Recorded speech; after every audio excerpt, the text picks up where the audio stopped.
Hey everybody, welcome to this episode of Video Game Pickups. And today we've got a small stack of games, but we have more than just cartridges. We have a couple of boxes. But before I get to these treats and treasures, tell me, what are some games you've picked up recently? And of the bunch I have right here, which game interests you the most? Let me know down below. Alright, let's get to it. The first game is actually a game I found out that people don't quite seem to enjoy as much as I do. And that is Super Adventure Island for the Super Nintendo. And yes, this is the Japanese version. I'll get to that in a second. But I've found out why people don't seem to enjoy this as much as I do. Because it's kind of a step backwards in the series.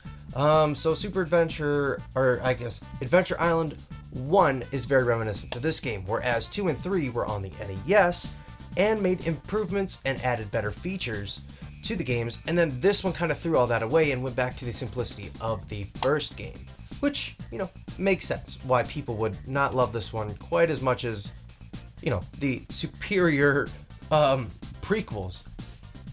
But this is a game I cannot hate.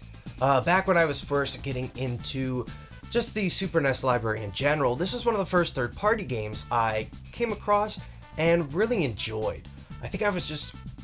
I've always been drawn to the beautiful, beautiful graphics in this game. They're wonderful, colorful, very eye-catching. I love the bosses in this game. I like the big, the octopus you fight in level 2. That's a lot of fun. And then, of course, you can't go wrong with the Yuzo Koshiro music. That is excellent. Not his best work, but it's he's got this very particular kind of like dancey, hip-hoppy drum beats that he has in all of his songs. They just kind of have a certain rhythm to them that are just always wonderful and always just have my head bopping every time I play the game. And lastly, this is just one of those excellent games you can break out on a lazy Sunday. You can just turn your brain off and enjoy it. And that is kind of my memory of this game exactly. As to why I got the Japanese version of Super Adventure Island, well, not only is it a whole... it cost me like $10 exactly, compared to the like $30 or something for a US copy, but this version actually has unlimited continues, unlike the US version. Why they didn't bring that over for the US version, I have no idea why. But I remember loading up the ROM for this one day just to see if there was any difference between this and the US version, and sure enough, unlimited continues. And I was like, alright, sold. But yes, Super Adventure Island. A fun game, not the best game, but one I love. Speaking of, I guess, kind of bad games I love, we have Zoku, The Legend of Bishin, which is an interesting game as it mixes a handful of genres, but I'm not sure I would call it a good game. So Bishin, or Zoku, starts as... it's like a racing game mixed with a beat 'em up and a fighting game. So you're kind of racing around... you're like racing around these large kind of non-linear levels. And you'll sometimes have to stop off and get gas. And when you have to do that, you'll go into like, side view where it's sort of beat 'em up for a little bit, and then it's a boss fight, which is more like a fighting game. Or you'll outrace your opponents, and then you'll have to beat a boss to finish the race, and it's in like a fighting view style. Or you'll just get into an altercation with another racer, and you have to duke it out right there on the track. It's interesting, but I'm not sure I would really call it good. The controls are pretty janky. You have a time limit for a lot of these races, and there's a little mini map in the corner, but there's never like an arrow telling you where to go. You just kind of have this tiny little dot, and hopefully you're getting closer to said dot. But it is one of those early import games that I stumbled upon and was drawn to, that I have a lot of nostalgia for, and I can't quite hate it.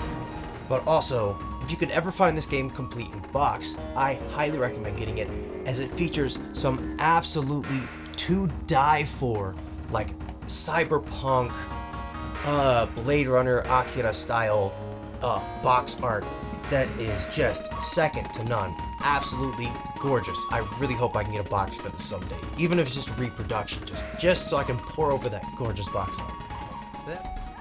Alright, next up, speaking of games I've reviewed, we have Pikiinya. Now, some of you might be going, what? You've reviewed this game? And it all depends on if future me puts this video out after that review goes up or before this review goes up. If this is afterwards, hey, go check out my review on Pikiinya. It's an awesome puzzle game. If I haven't put it out, hey, look forward to my video on Pikiinya. It's an awesome puzzle game.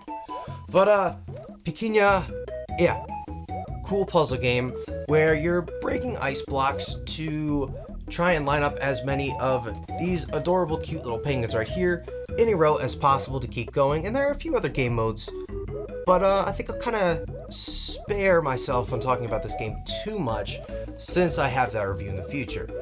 But it's a really addicting puzzle game, and when I sought out a copy, the few I could find were all complete in box, and it's a pretty rare game, so it cost me, I think, $40 to $60, but I had no problem picking it up, especially because, you know, it's always nice to be able to add another boxed game to the collection.